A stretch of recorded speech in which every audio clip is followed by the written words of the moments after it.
Ilang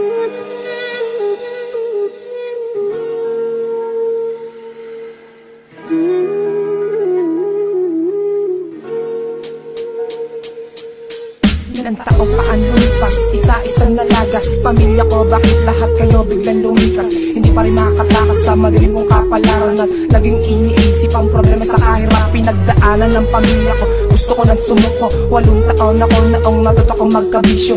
Laging nilalait at punong-puno ng pasakit sa lansangan at tutulog ko minsan di pa kumakain. Sa bayan ng pater sa lupang pinagsilang aking ama na nangulong aking inang maagang lumisan. Ayoko na masilayan ng aking nakaraan, puro na lang pasaan natamo ng aking katawan. Namamasura kung saan-saan ko minsan na nakabilitangan. Sa nakawan nag-aagawan sa iisang tinapay, wala naman ang sikura, kaya pag-alagala tinitiis na lang pumatak ang mga luha. Kahit ganito ako, hindi ko pinabayaan ng Panginoon na naroon kahit sa aking paglalakbay. Salamat sa aking pamilya at sa mga tropa hanggang sa pagsuporta kahit sa anong problema. Kahit ganito ako, hindi ko pinabayaan ng Panginoon na naroon kahit sa aking paglalakbay. Salamat sa aking pamilya at sa mga tropa hanggang sa pagsuporta kahit sa anong problema. Lumipas na ang panahon sa dami ng pinagdaanan, naging naaalala ang pait na nakaraan. Gusto ko nang isuka ang lahat ng mga nangyari na ape, tinatawanan lang sa isang tabi. Hindi na ako sumuko mula sa aking pagtayo,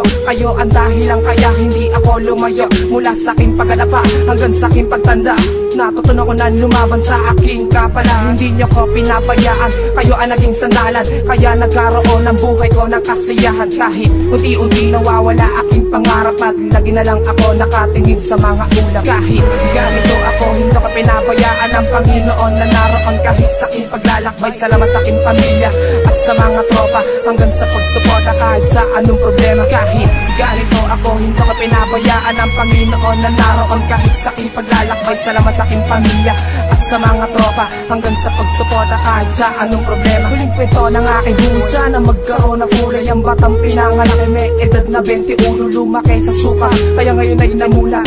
Mas madami ang kaibigan kaysa sa mga kaaway, kaya ko minsan tumitingin na lang sa salamin. Ninanais matakasan ang mundo ko na madilim. Hinahanap makasagutan sa aking mga katanungan kung paano mababayaran ng aking mga kasalanan. Kahit marami demonyo na sa akin bumubulong, hindi nyo pa rin pinabayaan na sa droga ko'y malulong. At iyak ba nga mga paa patungo sa taman ng das, kasabay na masasalamat ng nasa itaas. Pagsisino ng kasalanan, pagpapatawad sa kalabang, kalimutan ng alitan turo sa akin nakababayad na di malilimutan at hindi rin mababayaran. Kasabay nito ang pagbabago ng aking buhay. Kahit ganito ako, hindi ko pinabayaan ng Panginoon na naroon kahit sa aking paglalakbay. Salamat sa aking pamilya at sa mga tropa hanggang sa pagsuporta kahit sa anong problema. Kahit ganito ako, hindi ko pinabayaan ng Panginoon na naroon kahit sa aking paglalakbay. Salamat sa aking pamilya at sa mga tropa hanggang sa pagsuporta kahit sa anong problema. Kahit ganito ako, hindi ko pinabayaan ng Panginoon na naroon kahit sa aking paglalakbay. Salamat sa aking pamilya